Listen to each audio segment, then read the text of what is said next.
Hello बच्चों, let's read the question.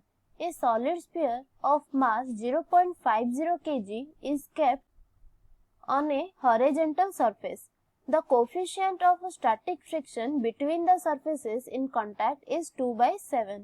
What maximum force can be applied at the highest point in the horizontal direction so that the sphere does not slip on the surface?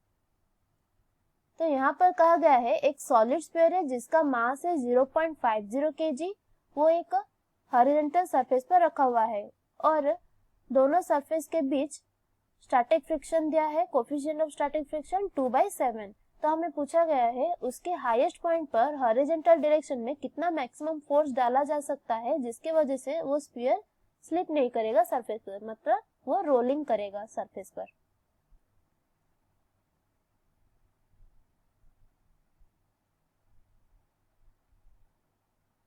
तो ये है sphere, solid sphere है, इसके highest point ये है. तो यहाँ पर हॉरिजॉन्टल डायरेक्शन में एक फोर्स का वैल्यू हमें निकालना है जो कि मैक्सिमम फोर्स होगा जिसकी वजह से क्या करेगा वो स्फीयर इस सरफेस पर स्लिप नहीं होगा.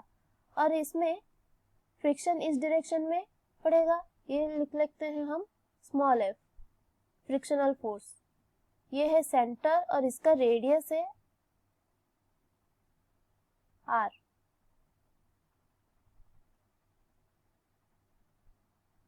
तो जब ये हाईएस्ट पॉइंट पर फोर्स पड़ेगा तो इसमें ये परपेंडिकुलर डिस्टेंस है तो इसमें टॉर्क कितना आ जाएगा. तो इसमें टॉर्क के लिए क्या फॉर्मूला हो जाएगा, tau is equal to F R minus small F R. क्यों दोनों फोर्स है, ये एक अप्लाइड फोर्स है और ये फ्रिक्शनल फोर्स है स्मॉल एफ वाला. तो टाउ की जगह और क्या लिख सकते हैं सॉलिड स्फीयर के लिए, आई है अल्फा, आई है मोमेंट ऑफ इनर्शिया, अल्फा है angular acceleration. I alpha is equal to F R minus small F R. तो ये सॉलिड स्फीयर के लिए मोमेंट ऑफ इनर्शिया कितना हो जाएगा, 2/5 mr². तो आई की जगह हम 2/5 mr² पुट कर सकते हैं. तो 2/5 mr² alpha is equal to, यहाँ से हम r कॉमन ले लेते हैं तो f minus f into r. तो अब हम अल्फा का वैल्यू यहाँ से निकाल सकते हैं, f minus f into r by 2/5 mr². r यहाँ पर कैंसिल आ जाएगा तो और क्या रहेगा, 5 into f by f minus f by 2mr. तो ये फ्रिक्शनल फोर्स के लिए एक्सप्रेशन क्या हो सकता है, यहाँ पर अगर म्यू कोफिशिएंट ऑफ फ्रिक्शन है तो फ्रिक्शनल फोर्स कितना आ जाएगा, म्यू mg. तो हम स्मॉल f की जगह म्यू mg पुट कर सकते हैं.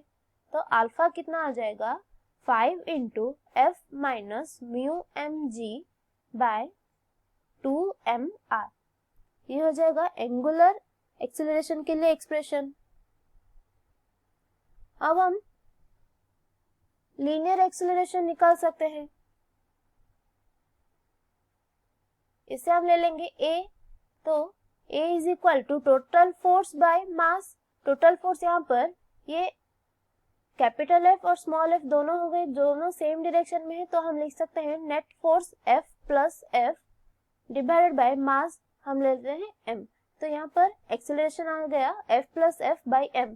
तो F की जगह हम लिख सकते हैं F plus mu mg by. तो यहाँ पर क्या कहा गया है कि वो सरफेस पर स्फीयर स्लिप नहीं करेगा. तो इसके लिए क्या कंडीशन है, a is equal to R alpha.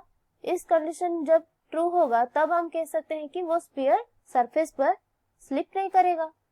तो अब हम ये कंडीशन में अल्फा और a का वैल्यू पुट कर देंगे, उसमें से हम f की वैल्यू निकाल सकते हैं. तो a क्या है, f plus mu mg by m is equal to r into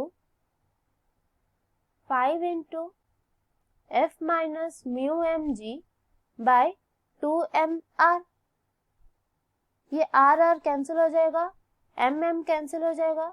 तो यहाँ पर हमें क्या मिल जाएगा, 2f plus 2 mu mg is equal to 5F minus 5 mu mg। तो इसमें से हम F निकालेंगे, तो ये हो जाएगा 3F is equal to 7 mu mg, और यहाँ से F आ जाएगा 7/3 म्यू mg। अब हम म्यू का वैल्यू, m का वैल्यू और g का वैल्यू यहाँ पर पुट कर देंगे। तो फोर्स, मैक्सिमम फोर्स कितना आ जाएगा, F max is equal to 7/3 into mu का वैल्यू कितना दिया है क्वेश्चन में, 2/7। तो 7/3 इंटू 2/7 इंटू m कितना दिया है, 0.50 kg। तो इसे हम लिख सकते हैं 50/100 kg इंटू g है 10। तो इसको अगर हम सॉल्व करेंगे तो क्या आ जाएगा, 10/3 न्यूटन। इसे और क्या लिख सकते हैं, 3.33 न्यूटन। तो मैक्सिमम फोर्स का वैल्यू कितना आ गया, 3.33 न्यूटन। ये हो गया हमारा answer. I hope you understand it well. All the best.